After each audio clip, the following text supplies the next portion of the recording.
Você passou anos da sua vida fazendo exatamente o que te mandaram fazer e no final não ganhou nada, só perdeu tempo, energia e a fé em você mesmo. Lembra daquela sensação de acordar cedo, sentar na beira da cama ainda com sono, repetir em voz baixa as frases que alguém na internet garantiu que iam mudar tudo?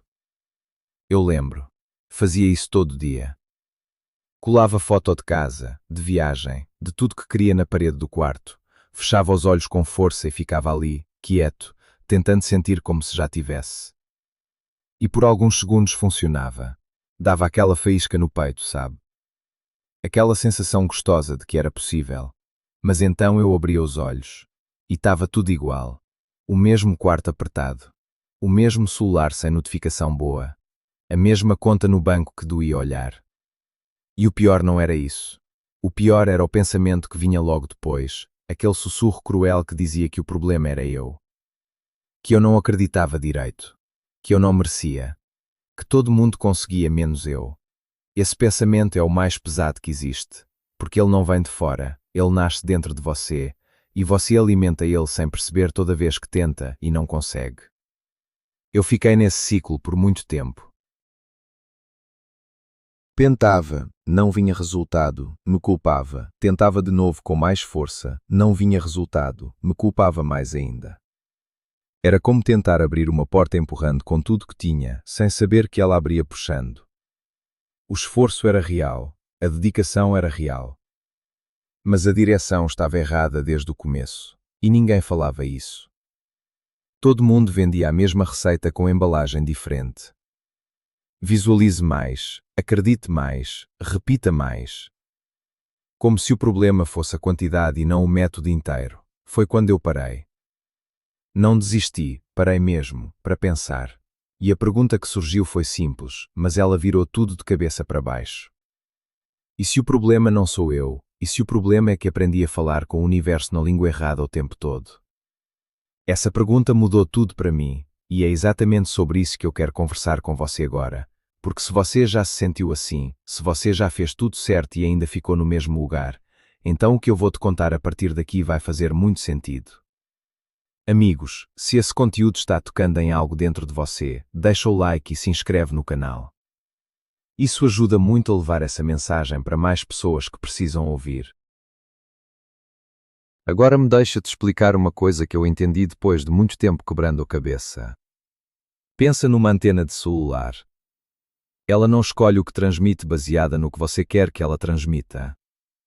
Ela transmite o sinal que está sendo gerado por dentro, pelo chip, pela estrutura, pelo que ela realmente é. Você funciona exatamente assim. Cada gesto seu, cada reação, cada vez que você suspira fundo olhando para o extrato, cada vez que você hesita antes de fazer algo bom para você mesmo com medo de gastar, cada olhada para o sucesso do outro com aquela pontada no estômago que você finge que não é inveja, mas é, tudo isso é sinal. É frequência saindo de você o tempo todo, 24 horas por dia, 7 dias por semana, dormindo ou acordado. E o universo, olha só, o universo não é um gerente bonzinho que lê seus pedidos e decide se aprova ou não. Ele é mais como um lago completamente parado. Você joga uma pedra e ele devolve ondas. Sempre, sem exceção, sem julgamento, sem favoritismo. Se a pedra que você jogou é feita de medo, de tensão, de aquela sensação constante de que falta algo, as ondas que voltam para você têm exatamente esse mesmo peso. Não porque o universo quer te prejudicar, mas porque ele não tem como fazer diferente. Ele só reflete, ele só ecoa. Ele é fiel ao sinal, não ao desejo. E aí está o nó de tudo. A pergunta que quase ninguém faz. Não é o que eu quero. Qualquer um sabe o que quer. A pergunta que realmente importa é essa. O que eu estou emitindo agora, no fundo do meu ser, não nas palavras que falo em voz alta de manhã, mas no aperto que sinto no peito quando penso no futuro. Essa pergunta parece simples, mas ela corta fundo. Porque a resposta honesta, na maioria das vezes, é uma só. Estou emitindo medo, estou emitindo falta. E enquanto isso não mudar por dentro, nada muda por fora.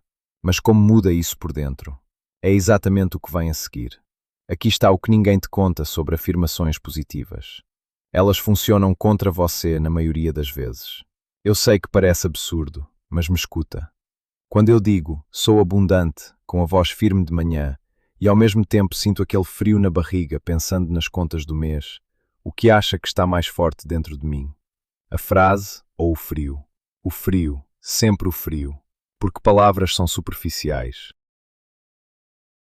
Elas ficam na camada de cima, aquela parte da mente que você controla conscientemente, que raciocina, que planeja, que repete frases bonitas na frente do espelho. Mas existe uma parte que não ouve frase nenhuma, que não se impressiona com mural de fotos, que foi formada ao longo de anos, por cada momento em que você tentou e levou uma rasteira, por cada vez que alguém disse que você não ia conseguir, por cada noite que você dormiu com aquela sensação pesada de que as coisas nunca mudam de verdade. Essa parte não tem ouvidos, ela tem memória, e ela é quem manda.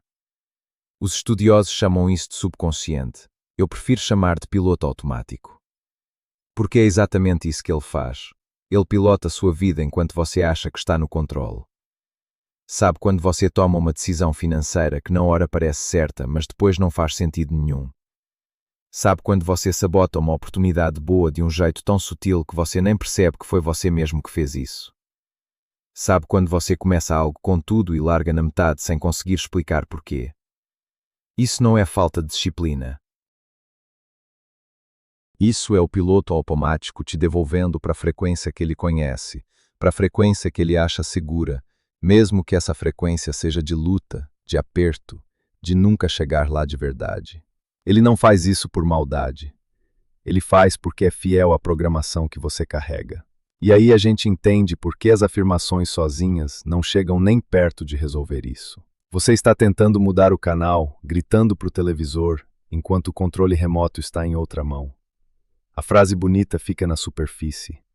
A crença funda fica lá embaixo, quieta, sólida, mandando o sinal real. E o universo, fiel ao que ele é, responde ao sinal mais forte. Sempre, sem exceção. Isso não é teoria. Isso é o que eu vi acontecer na minha própria vida, e é o que provavelmente está acontecendo na sua agora mesmo sem você perceber. Mas então, como você chega nessa parte de baixo, nesse piloto automático, e muda a programação dele de verdade? A resposta veio de um lugar que eu não esperava encontrar. Eu estava conversando com uma pessoa mais velha, alguém que tinha estudado muito sobre comportamento humano e sobre tradições antigas de culturas que a maioria das pessoas nem lembra que existiram. E ela me disse uma coisa que ficou. Ela falou que os povos antigos não precisavam de técnica porque eles viviam a transformação no corpo inteiro, não só na cabeça. Rituais que duravam horas. Movimentos, sons, respiração, tudo junto, tudo ao mesmo tempo, criando um estado tão profundo que o corpo inteiro aceitava uma nova realidade antes que a mente tivesse chance de questionar. Isso não era misticismo vago, era engenharia da consciência. Era saber de forma prática e direta que mudar o pensamento sem mudar o estado do corpo é como trocar o papel de parede numa casa com a fundação rachada. E a física quântica, que é a ciência mais avançada que temos hoje, chegou exatamente na mesma conclusão por outro caminho. O famoso efeito observador mostra que a realidade a nível fundamental não existe de forma fixa antes de ser observada. Ela se colapsa num estado específico a partir da interação com o observador. Traduzindo para a nossa conversa, você não está olhando para uma realidade pronta e acabada. Você está participando da criação dela o tempo todo, com cada estado interno que você carrega. Não com as palavras que você fala, com o que você é. Com a frequência que você emite de dentro para fora, batida por batida, respiração por respiração. Isso muda tudo. Porque se você é parte do que cria a realidade, então a pergunta deixa de ser como eu atraio o que quero e vira como eu me torno quem já tem. E essa virada de pergunta é onde a coisa começa a ficar realmente interessante. Existe uma versão de você que já tem tudo o que você quer, e ela está te olhando agora mesmo, esperando você parar de fingir que ela não existe. Eu sei que isso soa pesado, mas me acompanha. Quando eu entendi que a questão não era o que eu quero ter, mas sim quem eu precisava ser, algo mudou na forma como eu encarava cada dia. Não de um jeito mágico e imediato, de um jeito lento, como quando você começa a enxergar um padrão numa foto borrada e de repente não consegue mais não enxergar. A pergunta que eu comecei a me fazer todo dia era simples: como essa versão de mim que já chegou lá acorda de manhã? Com pressa e ansiedade, ou com aquela calma de quem sabe que o dia vai render? Como ela faz escolhas? No susto, no improviso, no modo apaga-incêndio, ou a partir de um lugar mais firme, mais centrado? Como ela reage quando algo dá errado? Entra em colapso ou respira fundo e resolve.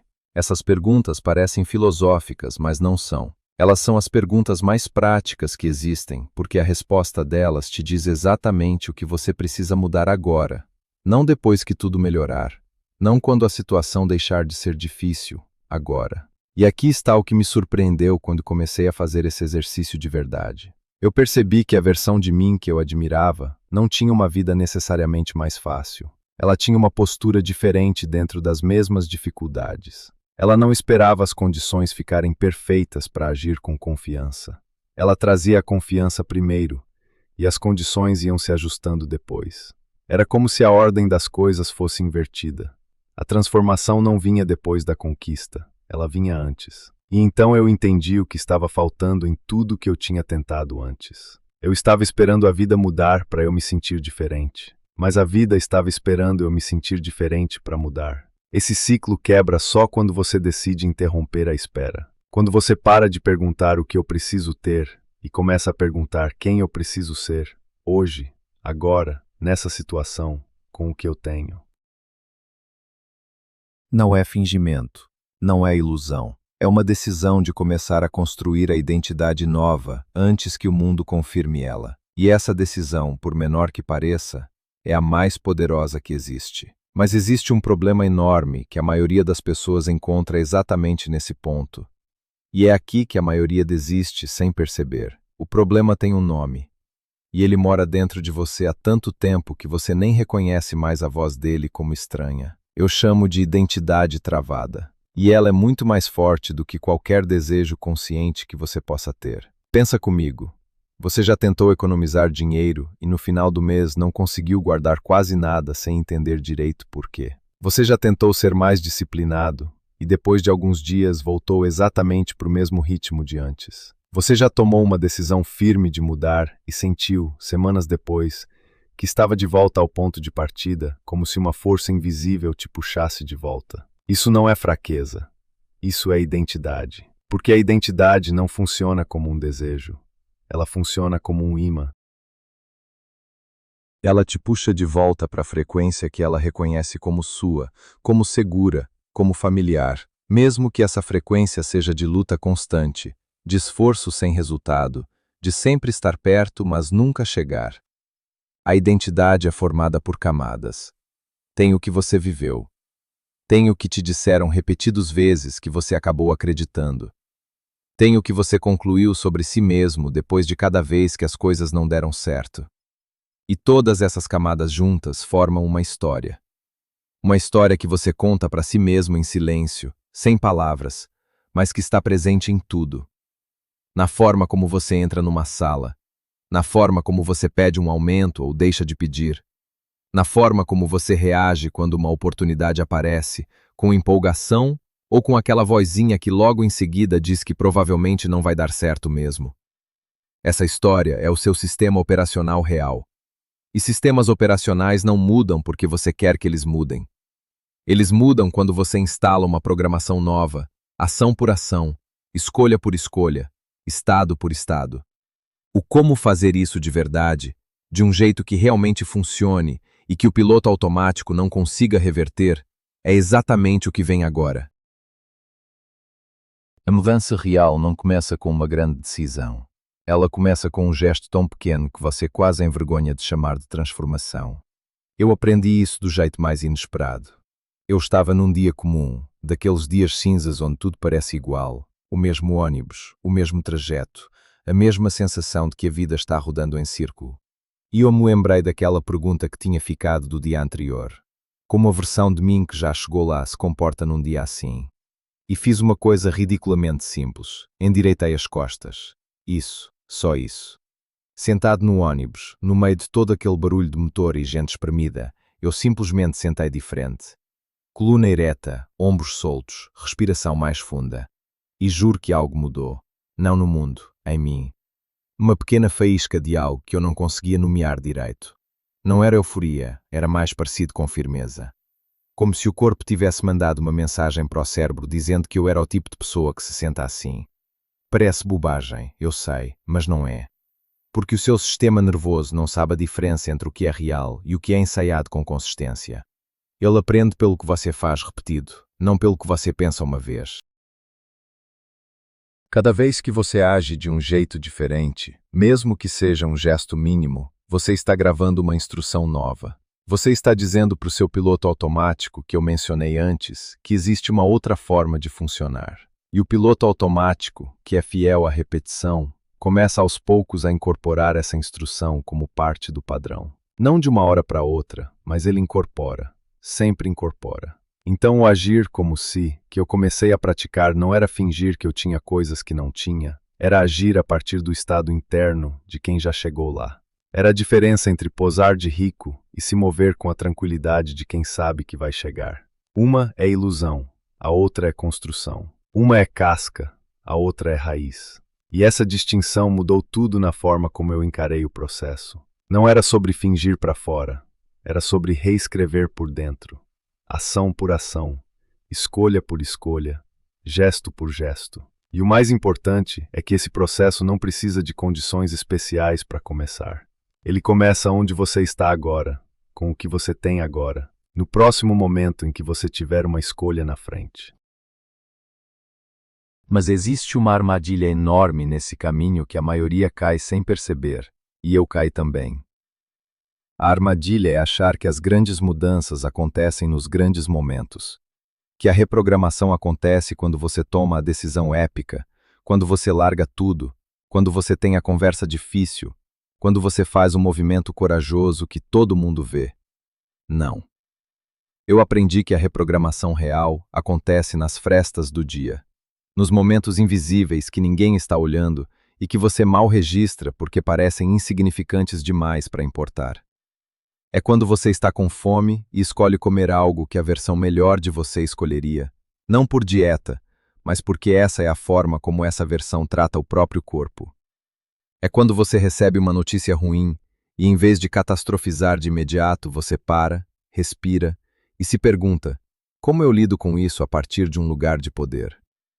É quando você tem uma hora livre e, em vez de jogar fora em distração vazia, você usa ela para algo que alimenta quem você está se tornando. Cada um desses momentos parece pequeno, mas cada um deles é um tijolo. E você não percebe que está construindo uma parede até o dia que olha para trás e vê a estrutura que já existe. Eu comecei a perceber isso num dia que acordei mais cedo do que o alarme. Não porque precisava, não porque tinha compromisso, mas porque o corpo já estava diferente por dentro. Mais leve, menos resistente. Como se ele tivesse começado a aceitar que essa era a nova forma de funcionar. E aquela sensação de firmeza que eu tinha descoberto no ônibus semanas antes estava mais presente, mais constante, mais minha. Não era mais um esforço manter ela. Estava começando a ser só quem eu era. Mas foi exatamente nesse ponto, quando eu achei que estava no caminho certo, que eu cometi o erro mais sutil e mais destrutivo de todo o processo. O erro que quase destruiu tudo que eu tinha construído não foi preguiça, não foi falta de fé, foi exatamente o oposto disso. Foi o controle, o apego doentio ao resultado. Aquela necessidade de monitorar cada detalhe, de checar todo o dia se estava funcionando, de ficar medindo se as coisas estavam mudando rápido o suficiente. Eu tinha aprendido a agir diferente, a me mover diferente, a construir tijolo por tijolo uma identidade nova. Mas em paralelo, lá no fundo, eu estava segurando tudo com as duas mãos com tanta força que os nós dos dedos ficavam brancos de tensão. E essa tensão, eu entendi depois, estava gritando um sinal mais alto do que qualquer gesto novo que eu tinha cultivado. Ela dizia uma coisa só: eu ainda não confio, eu ainda tenho medo, eu ainda acho que se eu soltar um segundo vai desmoronar tudo. Sabe quando você planta uma semente e fica desenterrando ela todo dia para ver se já brotou?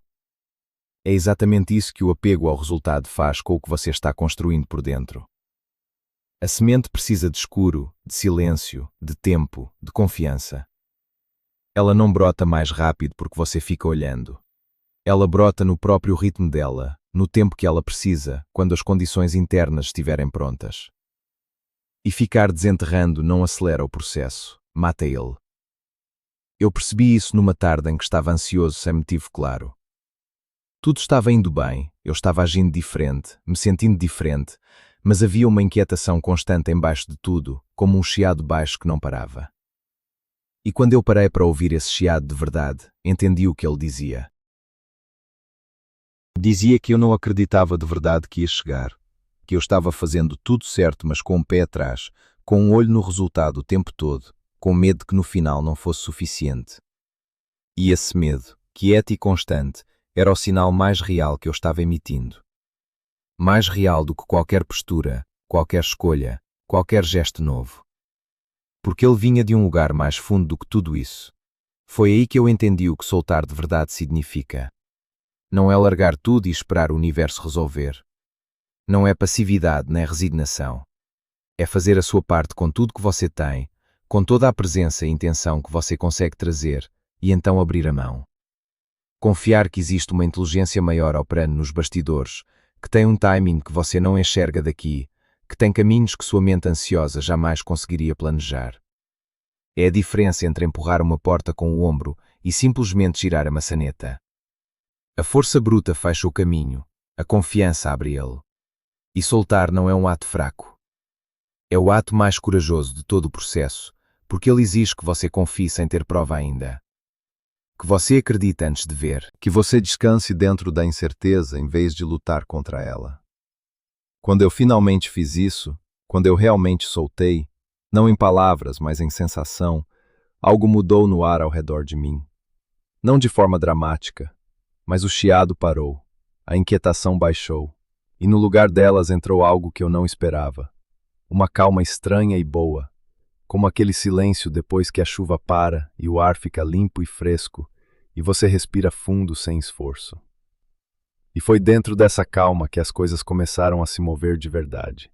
Você está chegando no final de tudo que eu aprendi nesse processo. E o que vem agora é a parte mais importante de toda essa conversa. Tudo que eu te contei até aqui, o sinal que você emite, o piloto automático, a identidade travada, o agir como se, o soltar com confiança, tudo isso converge para uma coisa só. Você é o ponto de origem da sua realidade. Não o destino, não o resultado, a origem. A mudança não começa quando a vida melhora. Ela começa quando você muda o que está emitindo por dentro. E essa emissão acontece agora, nesse momento, enquanto você ouve isso. Não amanhã, não depois que as contas estiverem pagas, não quando você se sentir mais seguro. Agora. Porque a semente que você planta agora é a única que pode brotar depois. Eu pensei por muito tempo que o universo estava me ignorando, que eu fazia tudo certo e nada vinha. Mas a verdade é que ele estava me respondendo o tempo todo com precisão absoluta. Ele estava me devolvendo exatamente o que eu estava sendo, não o que eu estava pedindo. E quando eu mudei o que eu era, mesmo que de forma pequena e imperfeita, o eco começou a mudar junto. Devagar, mas sem parar. A moral de tudo isso é simples e ao mesmo tempo é a coisa mais difícil de aceitar. Você não atrai o que quer, você atrai o que você é. E o que você é não é fixo, não é destino, não é sorte. É uma escolha que você faz ou deixa de fazer em cada momento do dia, nos gestos pequenos, nas reações automáticas, na forma como você trata seu próprio tempo, sua própria energia, sua própria presença no mundo. Então eu te deixo com uma pergunta. Uma pergunta que eu precisei encarar de frente e que mudou minha vida quando eu parei de fugir dela. Se a sua realidade atual é o reflexo fiel do sinal que você emite, o que exatamente a sua vida está te dizendo sobre quem você realmente é por dentro agora? Escreve nos comentários. Eu quero saber a sua resposta. E se esse conteúdo chegou em você de um jeito que fez sentido, deixa o like e se inscreve no canal, porque tem muito mais por vir e cada vídeo é construído para te ajudar a mudar o sinal de verdade.